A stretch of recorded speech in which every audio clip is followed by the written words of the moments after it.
Well, hello, everyone, and thanks for starting your Thursday afternoon with us here on THV 11 News at noon. I'm Amanda Jaeger. Let's start this half hour with a first look at the weather forecast. We have meteorologist Nathan Scott joining us this afternoon, and it is hot out there already. We're seeing plenty of sun out there, Amanda. That's helping the temperatures warm up nicely. As we take a look at visible satellite with the temperatures on the board, we're into the mid to upper 70s, even an 80-degree number showing up in Pine Bluff, 81 in Camden, 77 in Fort Smith, and 74 in Batesville. We'll see a mixture of sun and clouds throughout the rest of our Thursday, but look at the radar loop. There's nothing showing up. And guess what? I think about 95% or more of the entire state will stay dry out there through the rest of the day. Temperatures warming up into the low, maybe mid 80s down to the south with that mixture of sun and clouds. And as we take through time here, there's nothing showing up on future radar, although there's a 5% chance there may be a stray shower. But like I said, most of us will stay dry out there through the rest of the day.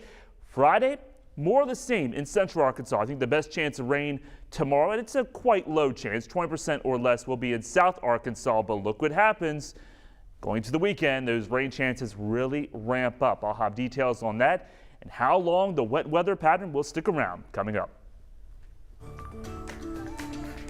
U.S. Transportation Secretary Pete Buttigieg is in Memphis this afternoon to get a first-hand look at the shutdown I-40 bridge. And while he's there, he will provide updates on the I-40 bridge work. He's visiting with officials and crews and talking about President Biden's infrastructure proposal, which continues to hit roadblocks in Washington this week.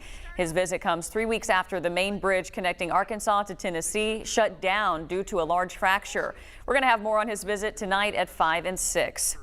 And we are getting a better idea this afternoon of just how big the economic toll is from that I-40 bridge closure. For the second time in less than a week, we saw temporary closure of lanes on the I-55 bridge on Tuesday. That gridlock during the morning commute came days after a big rig fire shut down I-55 southbound lanes Sunday night near the bridge. This is the only alternate route to cross the Mississippi River within 60 miles. Kind of disruption on I-55 bridge is a tremendous setback. They're not totally cut off, but in fact they could be by any accident, okay, on that old bridge. So it's extremely delicate situation, makes risk much higher. The Arkansas Trucking Association says the I-55 bridge now averages more than 66,000 vehicles a day, and that's 20,000 more a day than before. The ATA adds that their drivers are taking on additional expenses with longer travel, including those forced to reroute around Memphis entirely. When it comes to President Biden's infrastructure plan, the White House now says it wants progress on its proposal by next week when Congress returns from recess. The latest GOP offer proposes nearly $1 trillion for roads, bridges, and rail lines. Republicans want to pay for their plan by raising the gas tax and repurposing some of the previously approved COVID relief money. But the White House has said that would hurt aid intended for small businesses. Both sides have stated publicly that they're hopeful for bipartisanship.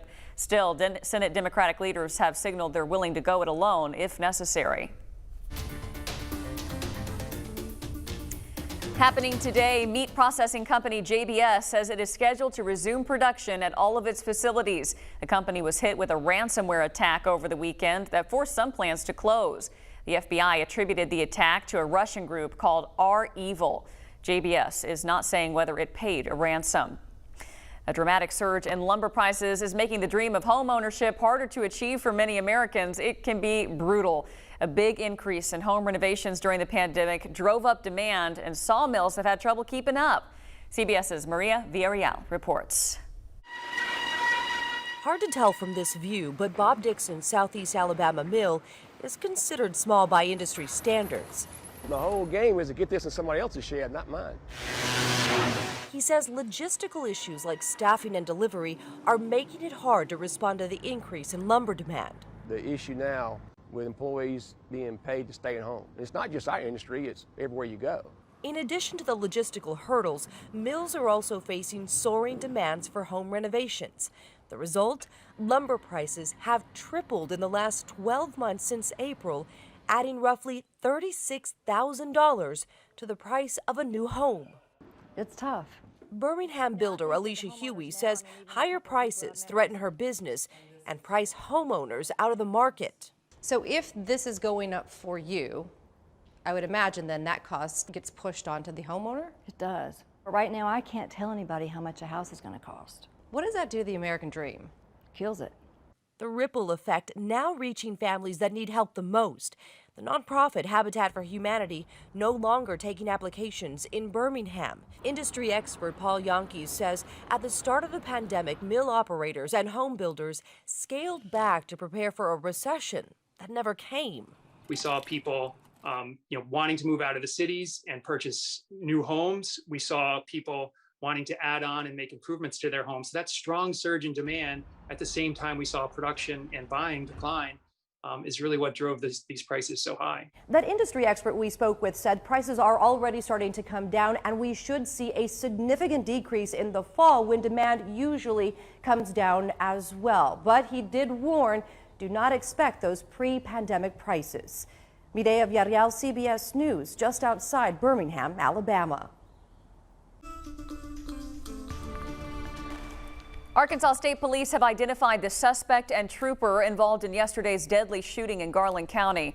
According to investigators, Trooper Ryan Wingo was trying to pull over 34-year-old Timothy Kemp Jr., who after a short chase ran into a wooded area. Trooper Wingo ordered him to stop and then fired his taser. And that's when police say Kemp grabbed the trooper's gun, leading to a struggle and Kemp being shot and killed. Trooper Wingo is now on administrative leave while the incident is being investigated. State police will then present their findings to the Garland County prosecuting attorney, who will determine if the use of deadly force was necessary. Nearly 60,000 doses of the single-dose Johnson & Johnson vaccine could be going to waste here in Arkansas. These doses are expected to expire by the end of the month. Health officials are saying the demand just isn't reaching the supply, so the state is putting a hold on ordering more. But pharmacists say they're still working together to get more vaccines out. With the state's new incentive program, it's still a little too early to tell if more people are signing up to get the vaccine, but health officials say their message remains the same. People we have immunized, the best protection we're going to have for all Americans. And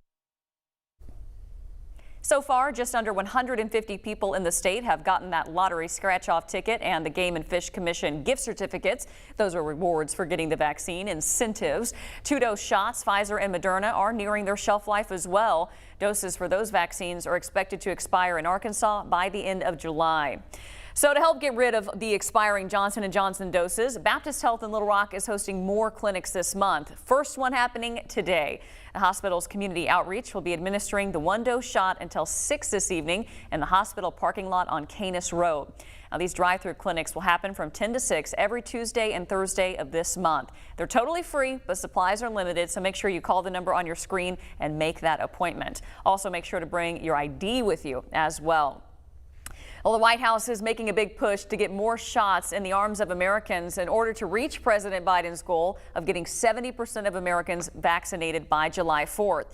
The president has declared June a national month of action and is promoting a slew of giveaways and other incentives to reverse falling vaccination rates. CBS's Natalie Brand reports from the White House. It's a full court press to get more Americans vaccinated. The White House has announced new incentives, including sweepstakes and Super Bowl tickets. The more people we get vaccinated, the more success we're going to have. During June, 4 of the country's biggest daycare providers will also offer free drop-in childcare for parents getting their shots. And thousands of pharmacies will stay open through the night on Fridays. What this month is going to be about is meeting people where they are, understanding what they need. The push comes as President Biden tries to meet his goal of having 70% of American adults at least partially vaccinated by July 4th. Right now, with daily vaccination rates dropping, the U.S. is at risk of falling short. 12 states have reached the 70% mark, but in the South, 6 states have less than 1/3 of their population fully vaccinated. This is a race against the clock to get to the finish line. We're almost there. Dr. Reed Tuckson is the co-founder of the Black Coalition Against COVID, an organization working with the administration to get Black-owned businesses, including barber shops and hair salons, involved in the outreach. There are so many rumors and unsubstantiated statements that pervade the conversation that we want to help barbers and stylists to have access to facts.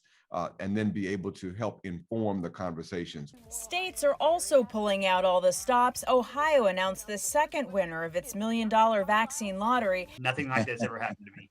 And West Virginia is offering prizes, including rifles and trucks, to people who get the shot. Natalie Brand, CBS News, the White House.